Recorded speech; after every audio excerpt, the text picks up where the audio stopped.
Emerging Africa Capital Group, a Pan-African investment and financial services group, launched the third edition of its Africa Capital Markets Report. The report, with the theme, A Tightrope Walk, allowed stakeholders to review market developments in 2023 and the outlook for 2024.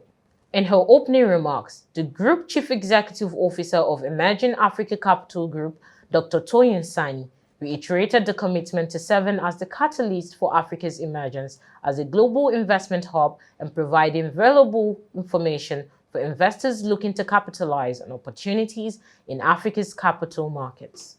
Reflecting on 2023, a year of global rebound after the Russia-Ukraine crisis and of course after the COVID-19 crisis, we witnessed the resilience of economies worldwide despite muted growth. While central banks responded with monetary tightening, the effects are gradually dissipating and inflation is on a downward trajectory in most global markets, with of course exceptions with emerging markets like ours in Nigeria. Our unwavering vision is to be the catalyst to Africa's emergence as a global investment hub. We're not just a source of information, we are your partners in navigating the intricate landscape of Africa's capital markets. Beyond the data presented in this report, we see potential waiting to be harnessed on this continent. Hence, our commitment to presenting the African capital markets to the world through this series. At the Emerging Africa Group, we are fully dedicated to our mission of being the leading catalyst for Africa's emergence as a key global investment origin and destination. We are committed to providing insightful and valuable information for investors looking to capitalize on the opportunities in Africa's capital markets.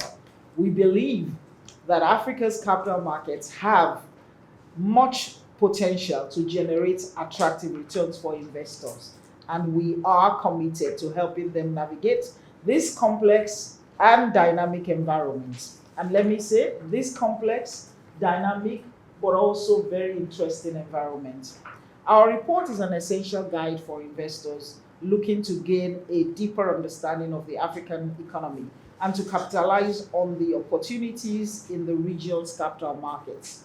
The combination of challenges and opportunities that we see on the continent, for me, or for us, indicates a nuanced approach to this market. And that's why it's very important to engage early at the beginning of the year and review these opportunities and discuss what will be the most strategic approach to these markets for us this year.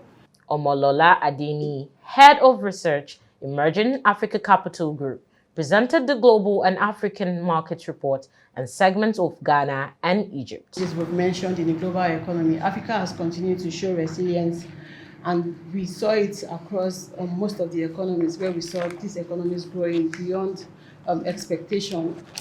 For Central Africa grew in 2023. However, the growth was subdued, and this was as a result of the high inflationary environment, as well as some of the political instability that we experienced in that region, particularly in countries like Central Africa and the Democratic Republic of Congo.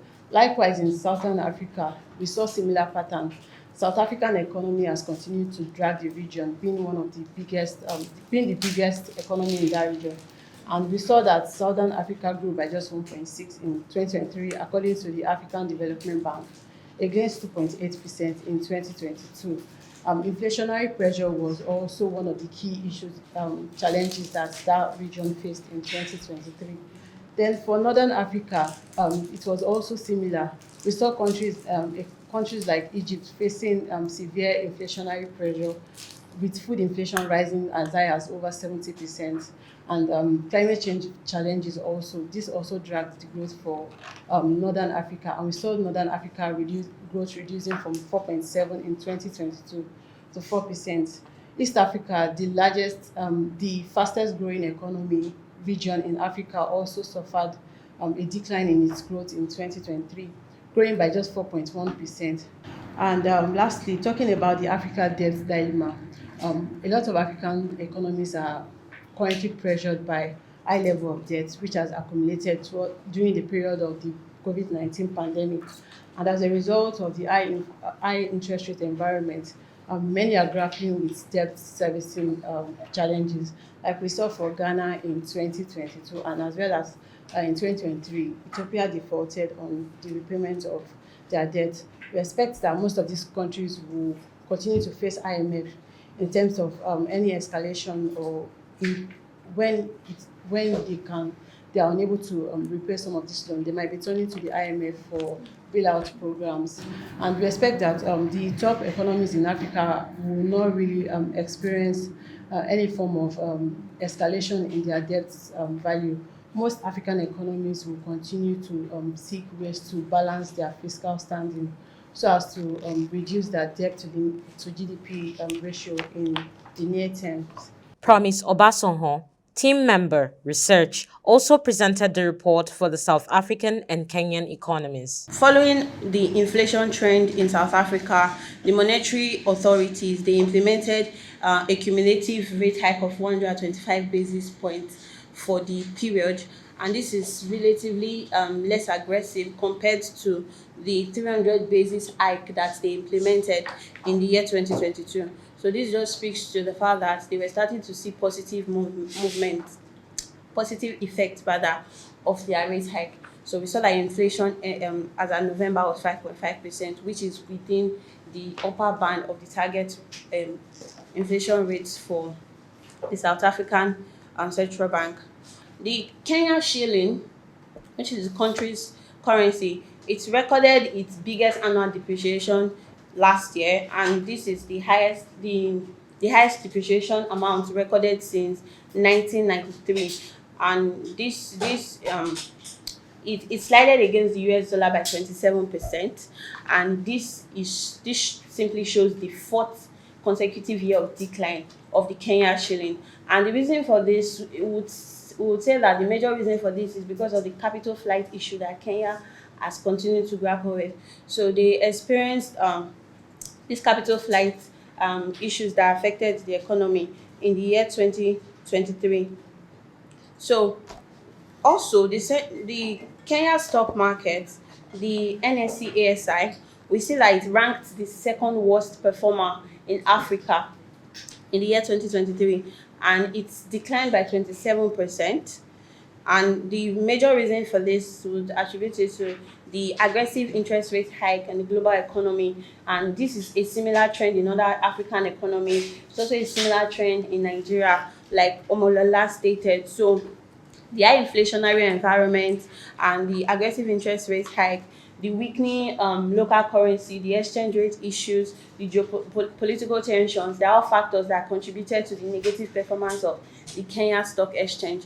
So all of this, coupled with the capital flights, the foreign investors pulling out of the market, were major factors that led to the negative performance of the market. Then for the fixed income market, you see that there was a decline in market activities, and this was majorly due to tight system liquidity that was recorded in the period. As a result of this, we saw that our yields for the period increased.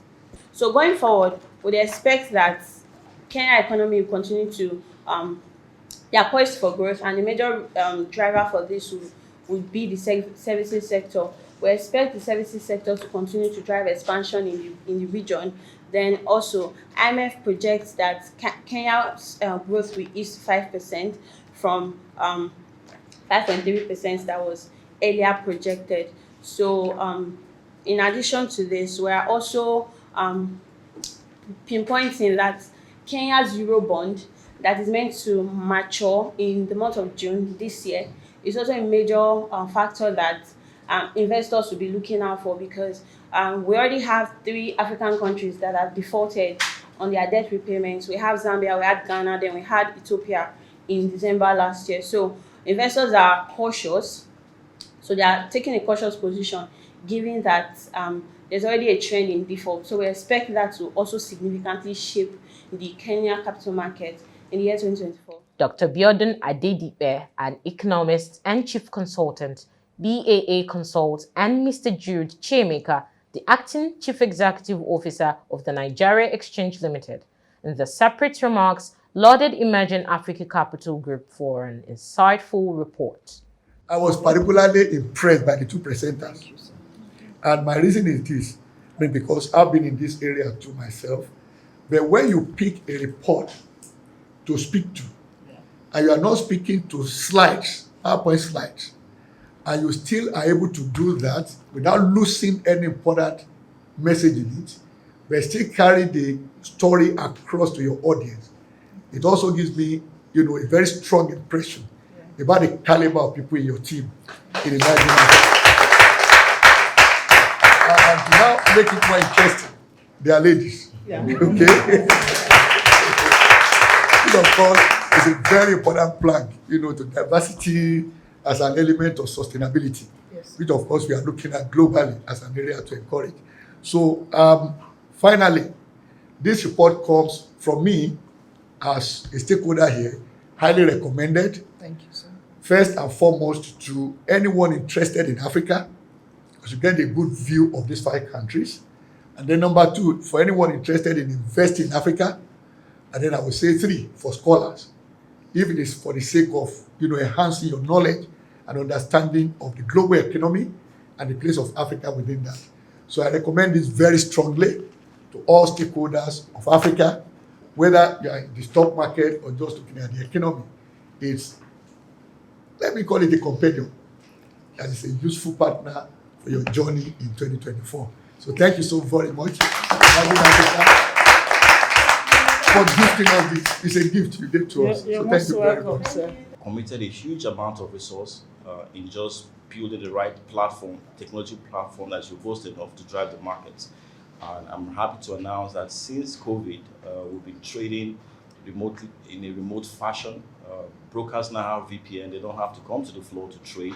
They don't even have to go to their offices to trade. They can trade from their homes, utilizing their phones, mobile phones, through the VPN access that we grant. So AI and cloud is one of those key areas that we feel that Emerging Africa, again, should certainly play a key role in that, because we have robo-advisors these days, and that's really the work that AI can do. I think the last one is really around distribution. We see, if you think about the Nigerian economy, 51 million people have BVN, but if you look at our markets, we have a universe of 3 to 4 million people invest in the markets. Active number of accounts in the last 7 years is not more than 500,000 people. So there's a lot of work to be done around retail. I think the technology will be utilized to drive it, and I think Emerging Africa is really poised and positioned to be able to drive all these initiatives through their various touch points and channels. But I think what is really key is the research, the data. I think that's the bedrock, and we really, really must congratulate you once again. Thank you so much. Dr. Toyin Sani and Mr. Jude Chemeka spoke further on the report and the opportunities for the African markets. I think the first thing that is unique about the report is that it's not, as usual, and as is common, just a pure economic report, just like the head of office of IFC that was with us earlier mentioned. It's we're not just looking at, it's not an economic report, we're also looking at the geopolitical environments, the macroeconomic factors, the macro factors that actually impact on the economics. So it's a broad report from that perspective, and it's a capital market report, and it focuses on all the aspects of the capital markets. Then, of course, it's not a Nigeria report, it's an Africa-wide report, and that is also unique from most of the reports that are produced by our peers, because we have found that investors do not look at single African markets, but they look at the markets within the context of the opportunities available within the continent, and how each market compares with other markets within the continent. And so we gave a report that represents about 45% in GDP size of the entire continent, so that it will be representative of the continent, and it will at the same time single out markets that are of significance. And we singled out 5 markets of significance, which are Nigeria, South Africa, Kenya, Ghana, and Egypt, very importantly, Egypt. And Egypt is particularly significant now because currently is has the largest GDP in dollar terms, which is $398 billion, with Nigeria coming closely after at 390. So those are the factors. And the theme of the report is a tightrope walk. And the message is a message of cautious optimism. So we see challenges, but we see opportunities as well. And it calls for a nuanced approach to Africa as a market. And those are some of the things that we highlighted in today's report. As you know, the African Exchange Linkage Project is really high on the agenda of the NGX.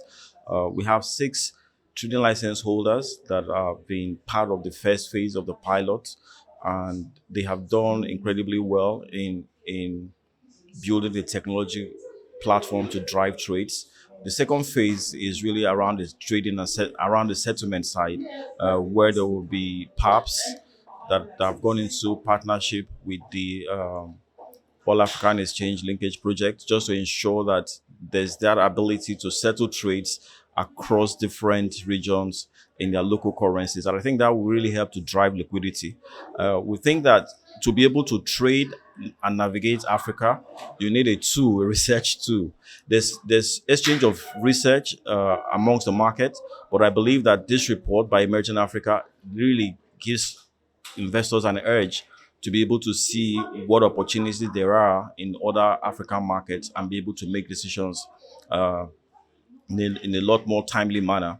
The trading license holders in Nigeria can then trade also with trading license holders across these various markets, and utilizing this sort of resource will also even help the trading license holders to know also where the opportunities are to be able to advise their clients accordingly.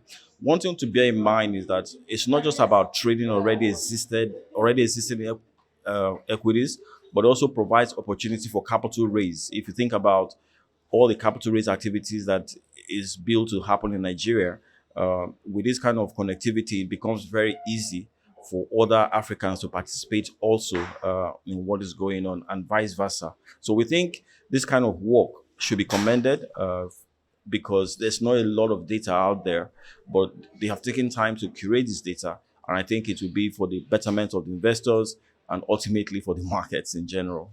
Again, the infrastructure story of Africa is a combination on one side of a huge, massive gap, but on the other side of a huge opportunity as well for investors. Now, investors coming into Africa always want to see certain things. They want to see a reforming economy. They want to see political stability. They want to see transparency. And so for us, the critical things for us as an economy, both for Nigeria and for the rest of sub-Saharan Africa, is can we match the expectations in terms of our disposition towards the critical reforms that are important to address the structural issues that we are facing in these markets? What is our disposition also towards the climate and other environmental issues that have come to the fore?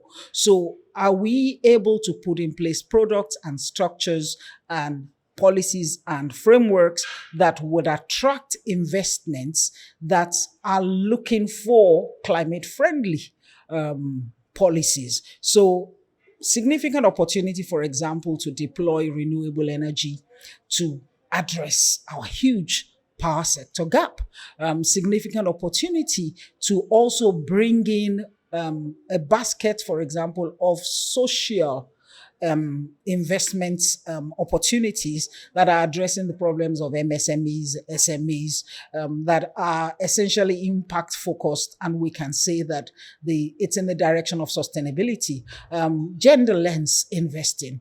How are we looking at the gender space? And when I say the gender space, I'm not even just talking about gender products, but I'm talking about companies that along the entire value chain and ecosystem can bring in gender lens considerations. And so how are we supporting those kind of businesses? I think there are significant opportunities for us in Africa if we can essentially shift the way we look at investment opportunities and not look at them in terms of immediate returns, but look at them in terms of the impacts that we can achieve in these economies. Despite the challenging path of global economic recovery, faced with several interest rate increases, geopolitical conflict, and environmental crisis, the Emerging Africa Capital Report captures 5 key economies that constitute over 45% of Africa's GDP. This presents investment opportunities that could unlock more economic opportunities in 2024.